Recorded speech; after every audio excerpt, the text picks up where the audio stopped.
Hello, welcome to News Roundup, where we bring you highlights and key stories. I'm Sharifat Ibrahim. First, the headlines. AFDB launches $650 million yearly economic support for Nigeria. Governor Dodo approves additional one-year tax relief for workers. Hamilton says drivers need power seats at table on Formula One governance. Now the news in detail. The African Development Bank Group has approved a new 5-year country strategy paper for Nigeria, committing about $650 million annually between 2025 and 2030 to drive economic transformation, build resilience, and foster broad-based prosperity. The bank disclosed this in a statement published on its website on Thursday, saying that $2.95 billion would be provided over the first 4 years of the plan, to be complemented by an estimated $3.21 billion in a co-financing from development partners. Commenting on the new plan, the Director General of the African Development Bank's Nigeria office, Abdul Kamara, said the strategy takes a transformative partnership between the bank and Nigeria to a new level. He noted that investing in sustainable infrastructure and inclusive agricultural growth will not only help to build roads, power systems, and agriculture, but will also build pathways to prosperity for millions of Nigerians. The new strategy focuses on 2 key priority areas: promoting sustainable climate-smart infrastructure to enhance competitiveness and industrial development, and advancing gender and youth-inclusive green growth through industrialization. According to the bank, the strategy aims to close Nigeria's infrastructure gap, estimated at $2.3 trillion between 2020 and 2043, by investing in climate-friendly roads, electricity expansion, clean water systems, and supporting agribusinesses that create jobs, especially for women and youths. The investments are expected to support Nigeria's ambition to double the size of its economy to $1 trillion and create about 1,661,000 jobs. Meanwhile, millions of Nigerians, including women, youth, micro, small, and medium-sized enterprises, state governments, and rural communities are expected to benefit from improved access to finance, enhanced supply chains, training, and business opportunities under the new strategy. The Kogi State Governor Ahmed Usman Ododo has approved an additional 1-year tax relief for workers, aimed at cushioning the impact of current economic pressures and reinforcing his administration's commitment to workers' welfare. The new tax relief measure builds on an early tax holiday first introduced in October 2024, when the Kogi State government commenced implementation of the new national minimum wage of 72,500 naira for workers in the state. Khadijat Mohammed has the rest of the story. Speaking during the 2025 Workers' Day celebration at the Muhammadu Buhari Civic Center in Lugard, Governor Dodo says the decision to extend the relief was informed by the continued rise in cost of living and the need to support families adjusting to current economic realities in the country. Governor Dodo also announced the implementation of a 40-year career service and 65 years chronological age retirement for professional health workers in the state. I hereby approve the implementation for the professionals of 40-year career service and 65 years chronological age for retirement for medical health workers professionals. I am also pleased to announce an additional 1-year tax relief on the increment arising from the new minimum wage. The chairman of the Nigeria Labour Congress in Kogi State, Comrade Gabriel Marie, expressed appreciation for the government's responsiveness to workers' needs, including the prompt payment of salaries, implementation of the new national minimum wage, harmonization of pension, ongoing training and retraining of workers, appointment of labor leaders, and inclusion of the organized labor key decision-making by the state government.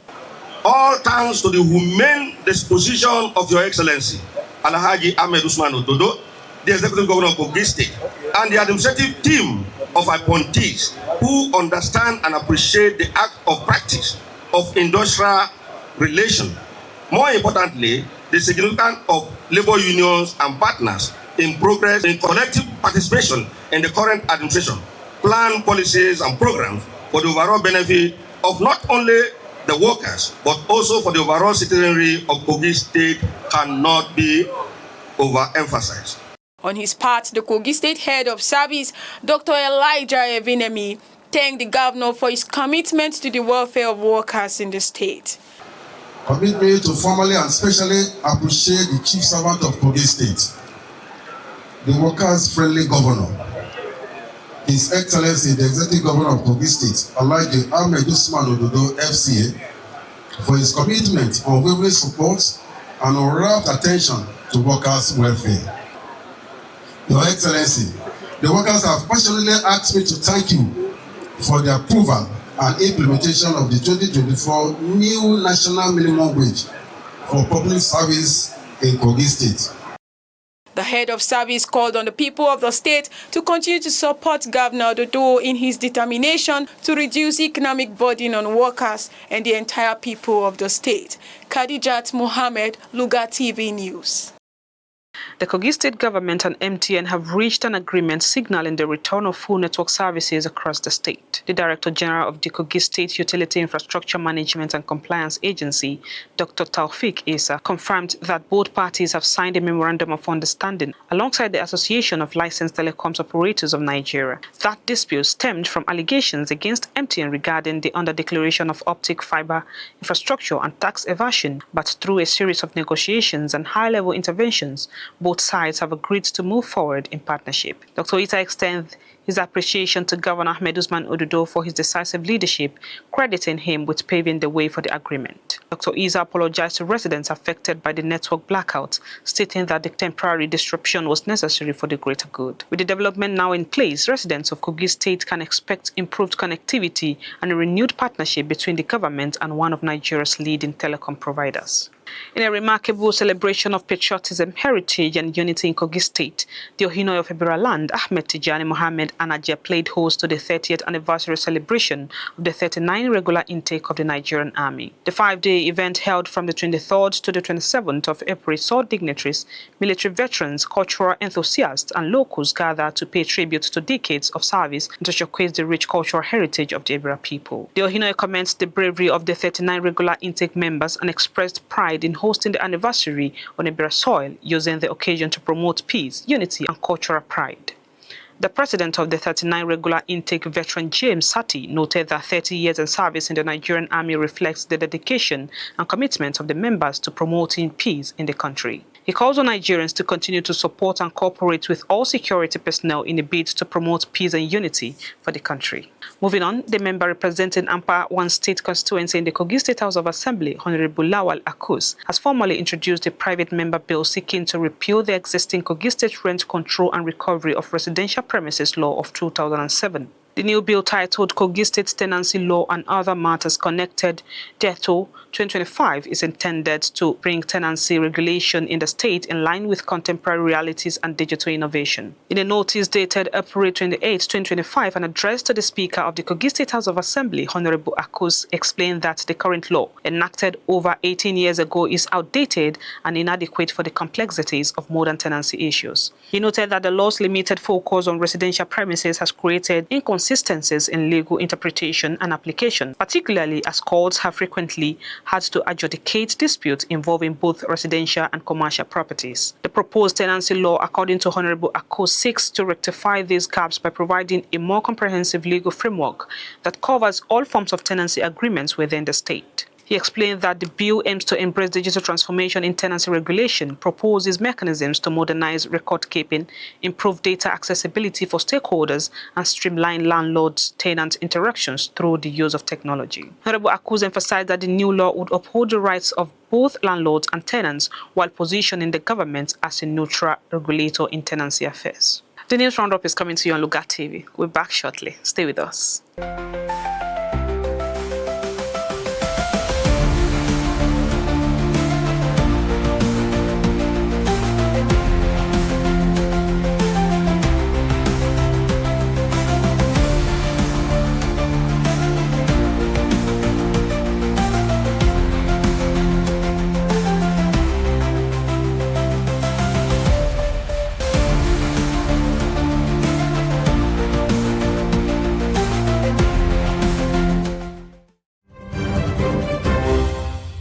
Welcome back. Chairman of the 21 local government area alongside forum of councillors of the 239 electoral wards in Kogi State have officially endorsed Governor Ahmed Usman Ododo for a second term in office. Zina Tabib has a report.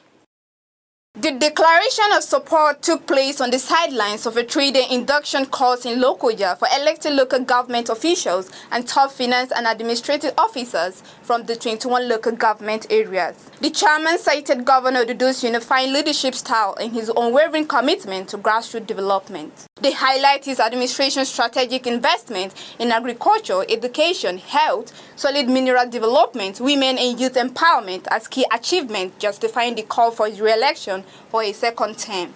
The council also further emphasized that the Ododo-led administration has delivered the dividends of democracy across communities, ensuring that governance is felt at the grassroots level throughout the state. For where he has taken us from and where he is taking us to.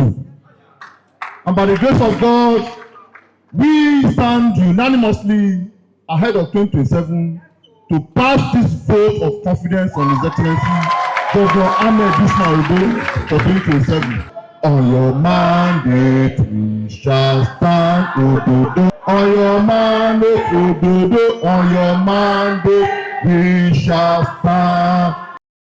They further stressed that the surest path to sustaining the state's current momentum of growth, unity, and good governance lies in the re-election of Governor Ododo in 2027.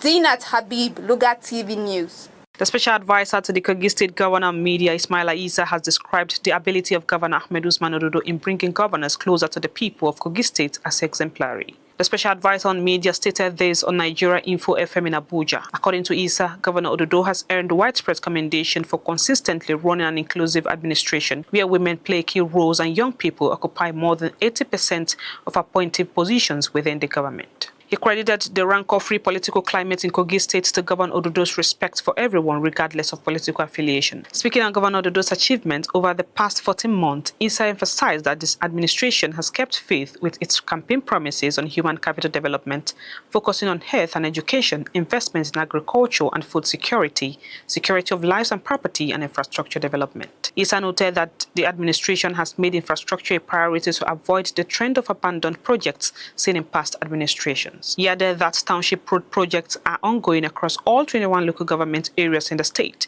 with some already completed and awaiting commissioning. He has stressed the administration's commitment to education infrastructure while highlighting the government's zero tolerance for crime and consistent efforts to strengthen security architecture. The special advisor said Governor Ododo is passionate about improving healthcare infrastructure to ensure affordable and accessible services. Also, Ismaila Isa has affirmed his support to Adavi Development Association, echoing Governor Ododo's stance that every public office holder should connect with the people and support the growth and development of their communities.